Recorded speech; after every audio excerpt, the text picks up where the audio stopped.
I'm so excited that you're my extra special guest today.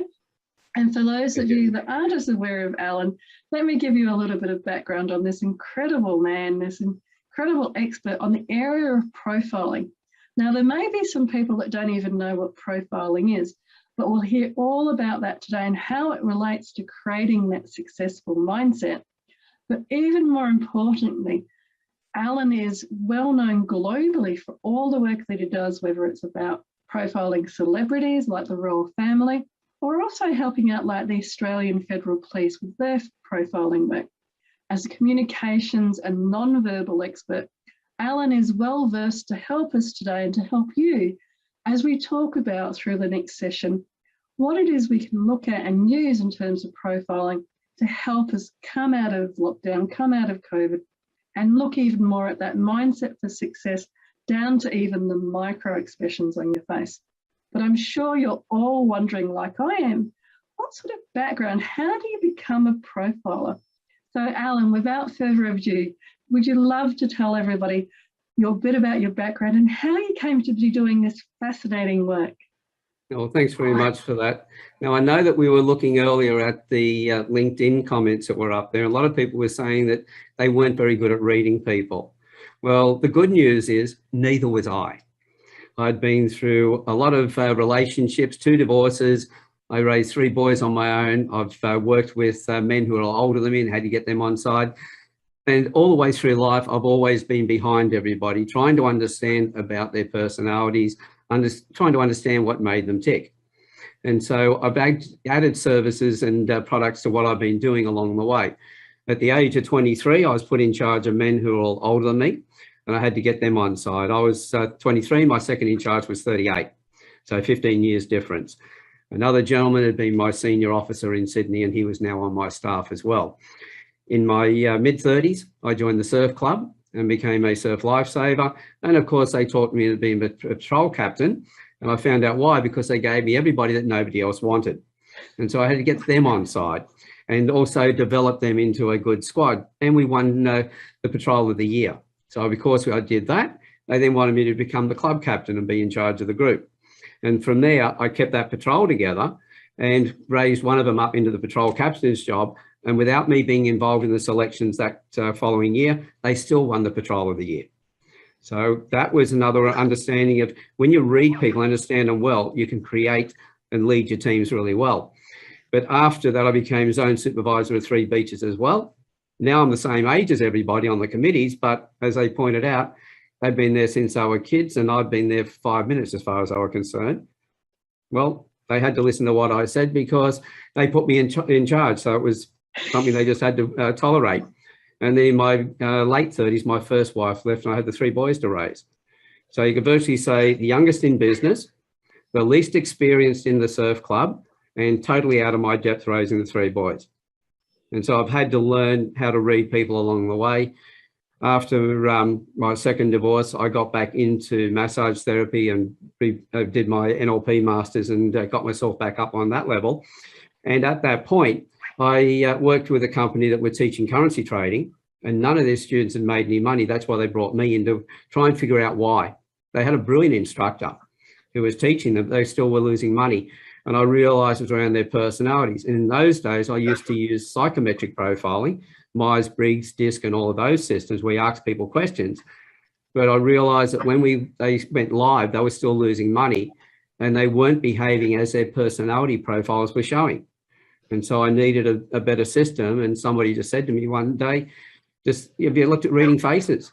And I went, oh, that sounds interesting. I'll have to check that out. And I found the 2 world specialists in one on the micro expressions and one on being able to read someone's personality, put that together with body language and the skills of NLP, the language, and created rapid trait profiling. And that's been my history in a nutshell. Wow. And what a history. I mean, out of all that, the main thing I heard was raising 3 boys on your own. I mean, that takes a lot of courage and a lot of, yes, reading faces of the boys as well. You know, have you done that? And they're trying to not look guilty.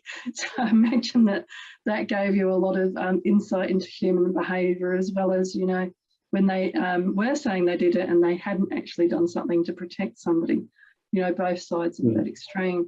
And it's fascinating that, you know, you saw so many different angles as well to it, the NLP, the micro expressions, as well as the face profiling. Having such an interesting insight then into human beings and behaviour and what they're saying in that non-verbal, what do you think then success means to you? What has been the greatest thing that you've learnt or understood about yourself to do with success? Well, the first thing, success to me is all about, everything in life is about relationships. Relationships are the foundation of everything we do. So to be able to build relationships, even as a salesperson, I don't worry about the product or service until I've built the relationship. I know a lot of people listening will say, oh, the important thing in your business is your product or your service. Well, if you can't build a relationship, you're never going to get the chance to show people how good you are or how good your product is. And so with that, you have to build a relationship first. So for me, success was learning how to build those relationships. And so once I got that in place, I went, great, I'm there. But also making sure that I'm always growing as well. I build a relationship with somebody, but also in all areas of life, whether it be raising your children, guiding them to the right direction. Because as parents, our job is not to be sculptors or carpenters. Our job is to be a gardener. So we're not to turn our children into something. We nurture them so they become the best version of themselves. So success is always going to be measured on the results that I get with the connections I make, more so than the money I make. And so that's always been the definition. I really love that. Sorry, I was just so excited because I really love that description of with your children. It's not about being the carpenter, but the gardener. Because I actually think that that's similar to relationships with your clients as well. You're actually providing the fertile ground and you're providing the tools and different things that they might need at times, but you're allowing them, and this for me is really important with our clients, you're allowing them to grow at the pace that's comfortable for them, as well as, you know, like Jasmine will say something like that, say, well, you need to actually build a foundation structure to support Jasmine to grow in a certain way. That's wonderful insights there. And so with that, I know that we had a lot of conversations this morning through social media and in other forums where people have talked about, well, how can this profiling help me to understand better if I'm going for a job interview, if I'm talking to those clients, so that I can understand, like you're saying with the fabulous example you used, they had a great system, but they weren't making the money. And so they brought in somebody to look at that. So for people watching, what sort of tips would you give as to how they can improve understanding what's going on when they're watching people? Well, I have what I call the 7 secrets to reading people, but the first 3 are the most important. Number 1 is to know yourself first of all.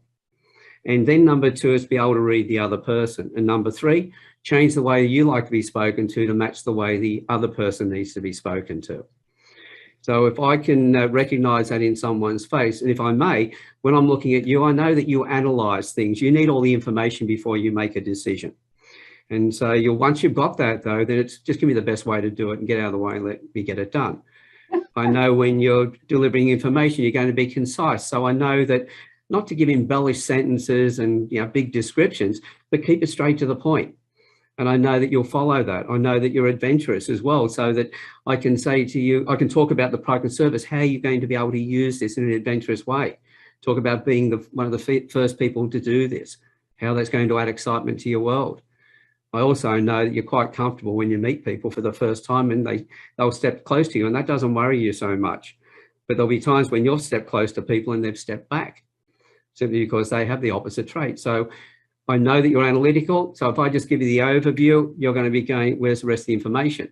And while I'm trying to go wide. What line says I'm analytical on my face? Well, this one is the exposed and concealed eyelids. If you look at your eyelids, there's a fold of skin that your eyelids go underneath. And if you just close your eyes for a moment, look at the camera, and let the other people who are watching this see, you see how when Michelle's eyes are shut now, there's a fold of skin. Now, if you open your eyes, that fold of skin comes down onto the eyelashes. They actually go underneath. So close one eye yourself and have a look. And you see how there's no fold of skin. As you bring it up, open it up, it then... Oh, yeah, there is that fold. Yeah. I So would with have your, said that my eye needs to go on a diet to get rid of the fold, but yeah, I've always well, think about it. You're thinking all the time. You're looking down. It's the movement of the muscles. See, if you think about you lift weights, you're going to build muscles in your body. We also know that everything we feel inside, we express outwardly. That's why our body language and our expressions tell everybody our emotions. So if you concentrate in a certain way over and over, you're going to pull expressions over and over through your life. You're going to create ridges and crevices on your face, which now become a roadmap, a history of how you like to think and process, which is not your character, but your personality, the how you like to take information in and the how you like to process it. So if I can see your photograph, some people on Zoom are saying, oh, I'll turn my camera off. If you got your picture there, I've got your personality. And it's probably easy because there's no movements or anything else. I'm just getting a natural photo that you took looking at the camera. But then when I'm talking to you, now I've got the body language and expressions that give me the confirmation. Have I read you right? Are you telling, is there something emotionally going on, first of all? And lastly, are you telling me the truth? Where people use the micro expressions for detecting liars, I use it as a truth seeker. Because I'm talking to a client and I know they're not operating within their personality because their face is telling me one thing, but they're behaving in a different way. I know something's going on. So then forget doing the sale. I can start talking to them, uncover what's going on, help them through that. Now I've got that know, like, and trust with them because I've taken that time. I've shown the true interest in them, not a manipulative interest, but a true one. They then have a connection with me. And after that, I've got a loyal client. So when we get back to talking about the service or product, they may not, I don't have to sell to them, but they'll be buying from me because they now want to be part of that. We've built that rapport, but I do it in a genuine way to build a relationship, not to manipulate them, because they will pick it up if you're trying to manipulate. People do, and I really appreciate you saying that, because one of the things I've found is, especially with the way I communicate with people and who I am, people end up telling me things completely unrelated to what we're meant to be meeting about or what's going on in their lives. They tell me things that they would not normally tell anybody else. And I've always found that a great privilege as well as a great responsibility to honour what they're saying and how they're saying it. So it's quite funny because I'm sure that all of my lines also reflect that. Yeah. Now, every time I'm interviewed, I like to throw this one thing in for the more mature ladies out there, because I know that you'll be talking, a lot of them will talk about these lines, you know, the laughter lines, or as some people might call them, crow's feet. They talk about beauty being skin deep. Well, that's beauty that goes all the way to the bone, because you don't get those lines unless you're really smiling a lot and you tighten the muscles up around your eyes, that you then crinkle the little piece up the side here. So if I see a mature age woman who doesn't have those lines, either they've had cosmetic surgery, Botox or something like that, or they haven't been happy most of their life. And in a group, that's somebody I'm probably not going to talk to. But if I've seen a mature woman and she's got those lines and I know nobody in that group, that's probably the person I'll go and chat with, because I know the conversation's going to be a good one. So they are beauty marks. Oh, thank you. And it's fascinating you should mention that, because in my meditation group, for example, the older women there, they always had these beautiful, like, no lines on the forehead, which I always found interesting, because many people do have lines on their forehead. But yes, you're right, they always had the laughter lines around their eyes. Yeah, so they're beautiful to see in someone's face, because you know that person's been happy. If the corner of the mouth is also turned up, the very corner, you know that person smiles a lot. Now, if I see a lady or anybody who's got the corner of the mouth down and no lines up here, then there's a chance that they've had some cosmetic surgery, because you don't just get the turned up mouth without getting those lines as well. True. And isn't it interesting when you do meet people who've got mouths that go like that, or they're gritting their teeth and stuff. So with these amazing insights, what else can you share with people? Because I didn't realise about the laughter lines obviously are really a very good indicator, and as well as the extra skin, you know, from reading and all of the study that I've done throughout my life So I'm quite analytical, like you're saying. What else can you share with people about when they're looking at somebody? There's the obvious, you know, like they're looking away or they're looking to the left or the right when they're talking to you. But given that people haven't been used to being face-to-face because of COVID, and also even on Zoom sometimes now, people don't always share their image. So like you were saying, you have to read it from a photo or something. But what else would be the main tips to share with people as to how they can even, you know, share themselves in a more relaxed manner, given that people may be facing some anxiety now going back to seeing people in real life? Yeah, and that is going to be an issue, because I believe that a lot of people have got out of practice of communicating and connecting. And it is, especially with our millennials, they're going to find a bit of a struggle, a lot of the teenagers in particular, because they haven't been socialising and now they've got to get back to socialising, and they weren't that good at it to start with. It was always on their devices. And so that will be an issue. But as far as some of the things, like if I can see your face, like I know that, as I said, you're comfortable standing close to people when you meet them for the first time. When I meet you in real life, I'm going to realise you're going to come up and stand fairly close, and I'll be comfortable with that. And that's because of the low set eyebrows. There's only a small gap between your upper eyelid and the eyebrow. Whereas if somebody's eyes are up like that, that's like fear and surprise. And that fear and surprise, the person pulls back, we also pull back from them. So people who've got naturally high set eyebrows, we interpret that they're not friendly, but in reality, they're just more discerning. You know, because every trait has an upside and every trait has a downside. The upside of your trait is, and like mine is, we're affable, we're friendly with everybody. But that's also the downside. We're friendly with the wrong people as well. And we're friendly with everyone, yeah. Yeah, and you get taken in then by the con artist. But the person who's got the opposite trait, the more discerning, they like to stand back and check everybody out. Once they've worked out that you're safe to be around, they'll come just as close. So if I meet somebody who's got the higher set eyebrows and first time in life, they come up towards me in life, I'll stop before they get to me and put my hand out and let them set up their space. And you'll find that they will always stand that little bit further back. Because if I then step in, they'll move back. And I do this whenever I do workshops. I'll get someone who's got the high set eyebrows, bring them out the front and do that demonstration. And everybody is aghast when the person just moves back. And if I then turn, because I might be standing like that too, and as I turn to the audience, I'll step this way close to them and they'll just boom. But there's ways of meeting that person. If you're in a close quarters and you have to stand close, turn your body as soon as you've met them. Give them that bit of space in front. So you can read the person, you can use this straight away. And so you know, I know that when you're working on things, if you're busy on it, leave you alone. Don't come over and interrupt you. It's fascinating, isn't it? And I'm sure you've seen this with different cultures as well. People from different cultures have different kinds of interpretations. And I noticed this especially when I was traveling around the world, and you'd be on transport or in meeting rooms or in buildings, and that sense of personal space, which we have a much higher sense of personal space here. And I guess that's one of the things from coming out of COVID. We've had a lot of personal space because we've been in our own homes. And now coming back, you know, even standing in line for a bus or a train or something, we've got to get used to people being in that closer proximity than we've had before. So being aware that, you know, if people are walking around with that shocked expression on their face, it actually might be them processing a lot of what's going on for them as well with that fear. Yeah, it'll be their traits, but it'll also be the conditioning that we've been put under as well. You know, our officials and now, especially our mainstream media, have done a very good job of instilling fear.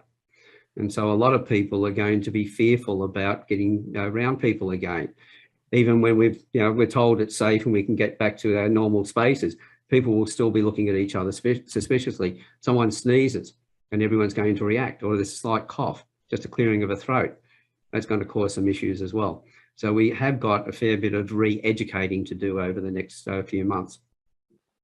Yeah, I think that realignment to being around each other. I know for myself, even during COVID, when I've gone out walking, and people may have not been quite as aware that when they're jogging and breathing all over people, that people don't want to be breathing in their air, but they just don't have that understanding because they're just jogging and they're ignoring the world. They're in their own little jog zone. And things like that where people's patience with things, we've seen a lot of that where, so I guess another area then could be, what would be your suggestions that those are great ones about the high eyebrows and people like myself and you with the eyebrows. But when people are going out, what are some of the expressions perhaps on faces that they should be looking, okay, this is a safe person to kind of approach and kind of get used to being around people, or this is like the high eyebrows, don't go near them because of they need time to process being around outside or something. Yeah, well, the face has got 43 muscles and it can pull up to, and they believe, about 10,000 expressions. There are 3,000 that have actually mapped and given names to, but there are 7 expressions which are universal. And it doesn't matter if you've been born in a tribal village, a capital city, or even if you've been blind from birth. If you feel any one of those 7 expressions, you will have the corresponding expression on your face. And so if you're feeling anger, they'll have an angry look on their face. So you've got, with 7 expressions, anger, contempt and disgust, happiness, sadness, fear and surprise. So any of those emotions a person's feeling, they'll have that corresponding expression on their face. So if people are walking around with a genuine smile, you're pretty safe. Now, if they're walking around and they're walking casually, just look at the body language. They're walking like they're a bit controlled. That would be something to stand back from as well.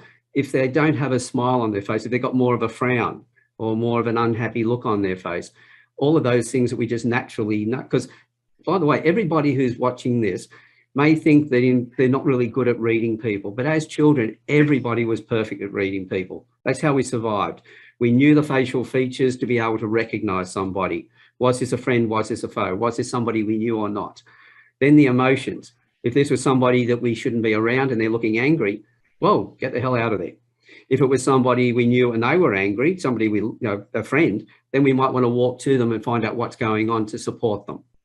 So every child, except for a very small few who have certain conditions, everybody was a perfect profile as a young child.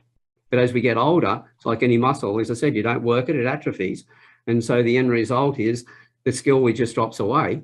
But how many times have you heard somebody say something and everything sounded fine, but you had that gut feeling something was wrong? And people will say, oh, that was my intuition. It's more than likely it's your unconscious mind has picked up the non-verbals. You've seen the expressions that didn't correlate with what was being said, the body movements, etc. And we'll always go with our gut feeling, the things that our unconscious mind has picked up, rather than go with the words. If the words don't correlate, then we'll go with the movements and everything else first. And it's only when we get the words aligned with that we're happy with that communication and we can trust that person. So it's looking for any variations, looking for anything that looks like they're unhappy in any way.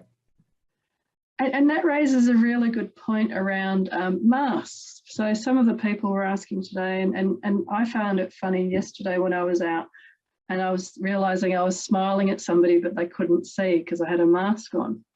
How do you, I guess it's reading more overall the body language and where the eyes are, whether they're pointing, looking down or looking up, or not able to look at people, especially when you're covered with a mask and you can't see people's mouths anymore.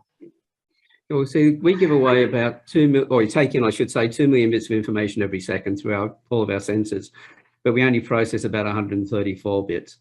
So even if the mask is covered, see, even if somebody's wearing a burqa and all I've got is like a letterbox, you can see their eyes, I can still pick up a number of personality traits, and I can pick up about 5 of the 7 expressions as well, the micro expressions, because the whole thing is everything we feel inside, we express outwardly. Our neurology and physiology are linked all the time. So while somebody's moving around, if they're unhappy, we'll see it in the smile. We'll also see it in the eyes. We'll see it in the color of the skin as well. The pupils of the eyes, if there's no change in the light, you can see the pupil size change depending on the amount of arousal or fear that the person's feeling. They'll dilate or they'll contract. And the breathing, etc. Where are they breathing from? If they're breathing from their diaphragm to start with, and all of a sudden it comes more to the chest and they start talking faster, the pace, the tone, all of these things, there's a myriad of information that we can take in. So there's no shortage when it comes to being able to read somebody. even if they're, well, as I say, if they're on the phone, for instance, and all you've got is their voice, they say the words are worth 7%, the tone of voice is worth 38%, and the body language 55%. And people will say, oh, but yes, on the phone, you can't see the body language. Most of the body language transfers into the tone of voice. The words only go up to 17%. And so now you've got the tone of voice is taken in the body language. And I say to anybody, try sitting back in a comfortable position on a chair with your feet up and try and lay down the law. You cannot. You will find that you naturally come up, you put your feet on the ground, you'll actually stand up, shoulders back, chest out. You know, cordless phones were brilliant because I could walk around and talk to people on the cordless phone and pace slightly, not fast enough to lose my breath, but just slightly, so I could feel that feeling of power, so I could project my voice properly. So there's even if they were wearing a bag over their head, you could still pick all this stuff up. That's a beautiful part of it. And that ties in nicely to one of the tricks I heard years ago about women. You know, if you're in a room and it's all high-powered men and, you know, naturally you're shorter and this and that and whatever, but to stand there, you know, with your hands on your hips. And when I heard about how that was correlated to when we were more primal, and it was about, you know, like dogs and whoever, making yourself bigger so that you've got a bigger presence. And I thought, oh, isn't that interesting? And I've remembered it and actually used it a couple of times when I felt like, you know, everything was quite aggressive in the room. It was a lot of men discussing things, and I've needed to kind of be like a cat or a dog and make my physical body bigger just to kind of have that same presence and hold the space. Yeah, so in that little moment, that's good, because, but only for that very short moment. Because like if somebody's angry, I'm not going to go up to them and say, oh, it's okay, it's okay. That's inviting a punch in the face. But if I come up to them and I raise my voice to match theirs so that they recognise that it's okay for them to be angry because I've just got angry, then I can change the pace and I can turn it down, and it's like starting a dance, a waltz, for instance. You have to push your partner and then you glide. So there's an original push. So to stand there and put that stance on to get the people's attention is great, but change it as quickly as you can. Where most women in business go wrong is trying to compete with the men. And I go, don't go into a fight with your arms tied behind your back. You're complementary. You bring something to the boardroom that men cannot bring to the boardroom. Bring that and the men will then follow. This is the whole thing. Exactly, yeah.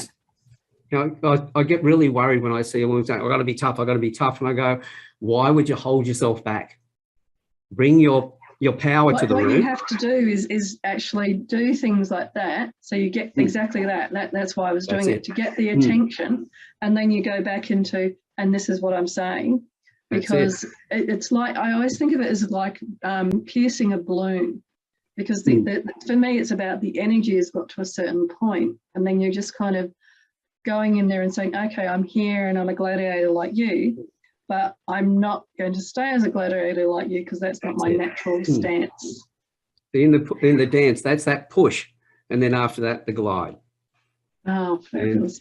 The first part of the push we don't really take much notice of, but the part we really love watching when people are dancing is that flowing movement, and that's where the real power comes in. Ebb and flow of it all. Talking about ebb and flow, I'm sure that there's people watching that would love to hear more and to talk to you more about how to learn about doing profile and things. How can they get hold of you? Well, the best way is probably through my website, which is alanstevens.com.au, and Alan with one L, A-L-A-N, and Stevens, S-T-E-V-E-N-S, then .com.au. Come in there and have a look around, and you'll find a lot of information where people have talked about the results they've got out. Because I can talk all day, but what are you going to get out of it? Go and hear what other people have got out of it. And if you also put the / behind the AU and the word free, they can download a free copy of or a free course, which will take them 28 minutes. It'll teach them a number of traits to quickly read people, and also where the eyes move when somebody's sourcing information. And they can start applying that to their own interactions with people. Fabulous. What great tools. And thank you for that free gift that people can use, especially to help, as we were saying, to come out and get used to being around people again post-COVID and lockdown. That's it. And if you were to, because this is a strange time of life, but if you were to quickly, what advice would you give your younger self? Oh, the first thing, or one thing I have learned along the years has been the most important thing I've ever learned is the next thing I learn after I think I know everything. It took me a while to learn that one. But the main thing would have been to have faith in myself. Yes, as the Arabs say, that there's an old saying, you know, I trust everybody, but lock your camels up at night. So what I should have done was got as many coaches I possibly could, learnt from all of them, and then looked at how I could apply it and assessed it all for myself. One of the things I've learned as I've gone through life is I'll always have a coach. Next year I turn 70 and I'll still have coaches well after that. The main reason is that I will always have something else to learn and I'm always going to have the right people around me. But another important thing is what you do for yourself dies with you, but what you do for others and for the community is and always will be eternal. So it's the connections again that you make with people that will really make this time on the planet really worthwhile for you and also for people around you. And what a wonderful, I really felt that, one a wonderful and heartfelt way to end today's show. So thank you so much for being a fabulous guest today on the show. But from my heart to your heart, be great, be fabulous, and be you.